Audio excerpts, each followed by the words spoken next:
안녕하십니까. 커피 내리는 목사 강동희입니다. 이재규 시인의 너는 나의 시인이라는 시집을 보면 나만 찾고 계시나요? 라는 시가 있습니다. 제가 한번 낭독해 보겠습니다.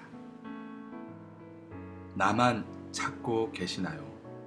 이재규. 나 이제 당신의 이름 잊었는데 아직 내 이름 기억하시나요? 나 지쳐 당신 손 놓았는데 아직 내 손 잡고 계시나요? 나는 잠시 기다리다 가버렸건만 아직 그대로 기다리고 계시나요? 나의 사랑 이제 식었는데 아직 나를 죽도록 사랑하시나요? 나는 내 갈 길만 찾는데 당신은 오늘도 나만 찾고 계시나요? 오늘도 나를 찾으시는 주님을 다시금 만나는 그런 귀한 하루가 되었으면 합니다. 자, 그럼 2013년 6월 13일 목요일 티타임 바이블을 시작하도록 하겠습니다. 오늘의 메뉴는 잠언 5장 3절에서 6절 말씀입니다. 오늘도 주님의 말씀을 저와 함께 맛있게 한잔 하시겠습니다. 오늘 함께 보실 말씀은 잠언 5장 3절에서 6절 말씀입니다. 대저 음녀의 입술은 꿀을 떨어뜨리며 그의 입은 기름보다 미끄러우나 나중은 쑥같이 쓰고 두날 가진 칼같이 날카로우며 그의 발은 사지로 내려가며 그의 걸음은 수올로 나아가나니 그는 생명의 평탄한 길을 찾지 못하며 자기 길이 든든하지 못하여도 그것을 깨닫지 못하느니라. 말씀을 보다 자세히 살펴보도록 하겠습니다. 본 단락은 2절에 근신을 지키며 입술로 지식을 지켜야 할 것에 대한 예를 들고 있습니다. 그 예란 음녀의 교활한 유혹에 현혹되는 것과 그 결과에 대하여 소개하고 있습니다. 음녀의 유혹은 꿀과 기름으로 비유하고 있는데 이는 달콤함과 부드러움을 표현하는 것으로 사람의 마음을 매료시키며 사람들을 유혹하고 있는 것입니다. 하지만 첫맛과 달리 음녀의 유혹은 곧 쑥과 같이 쓰고 두날 가진 칼같이 미혹에 넘어간 자들에게 고통의 열매를 선사합니다. 그 고통에 대하여 5절에서 그 발은 사지로 내려가며 그 걸음은 음부로 나아가는 것으로 묘사하고 있습니다. 이는 결국 음녀의 유혹을 받아 함께 죽음과 절망의 길을 걷게 된다는 것입니다. 여기서 음녀는 모든 죄를 상징합니다.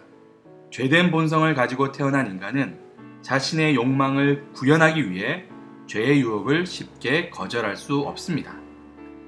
이에 그 유혹마저 매우 강렬한 것임을 표현하고 있는 것입니다. 하지만 죄의 삭은 사망입니다. 오늘날 우리의 신앙생활을 보면 참으로 두렵습니다. 교회 안에서는 주님을 사랑하는 것처럼 보이는 집사님, 장로님, 권사님, 목사님이지만 속해 있는 직장이나 가정에서 또는 아무도 없는 곳에 홀로 있을 때 과연 우리는 어떠한 모습으로 살아가고 있을까요? 어쩌면 예수님을 믿는 사람이라고는 도저히 볼 수 없는 그런 삶을 살고 있지는 않습니까? 그리고는 세상에서 살아가려면 어쩔 수 없다고 자신을 합리화하고 변명합니다. 물론 우린 연약합니다. 하지만 주님을 믿는다고 생각한다면 최소한 죄를 범하고 자신을 합리화해서는 안 될 것입니다. 지금은 믿음이 연약하여 이중적인 삶의 모습으로 살아가지만 죄의 문제 앞에서 애통해하며 겸손히 회개의 기회를 가져야 할 것입니다. 하나님께서 다윗을 향하여 내 마음에 합한 자라고 하신 것이 바로 자신의 죄에 대하여 저절한 애통함이 있었기 때문은 아닐까 생각해 봅니다. 오늘 말씀을 거울 삼아 자신을 비춰보도록 하겠습니다.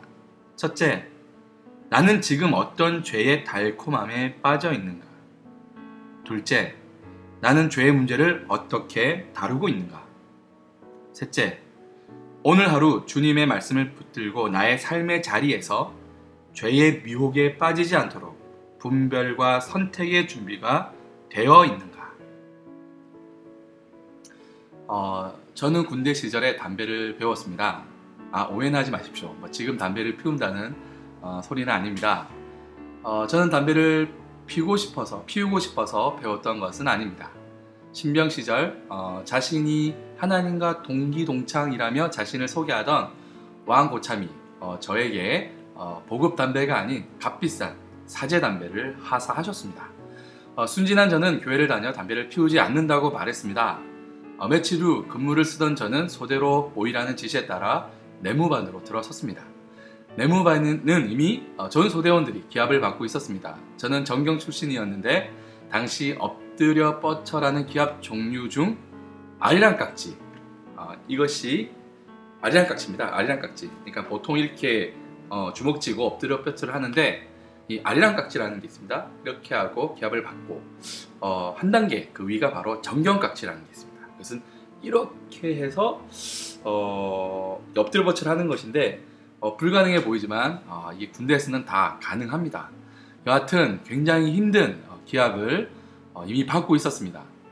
저는 정신이 번쩍 들었고 매우 두려웠습니다.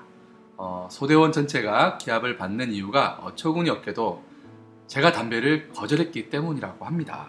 그래서 몇 시간씩이나 이 난리가 났던 것입니다.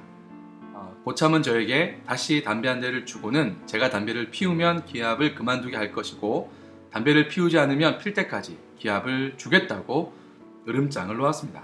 그 짧은 순간 수많은 생각들이 지나갔습니다. 난 교회 선배들처럼 군대만 갔다 오면 행실이 이상해지는 그런 군생활을 하지 않겠다는 다짐과 나 때문에 피해보는 고참들과 동기들 때문에 매우 난처했습니다. 결국 피는 척만 하자는 결론에 도달하였고 저는 처음으로 담배를 피는 척만 하였습니다.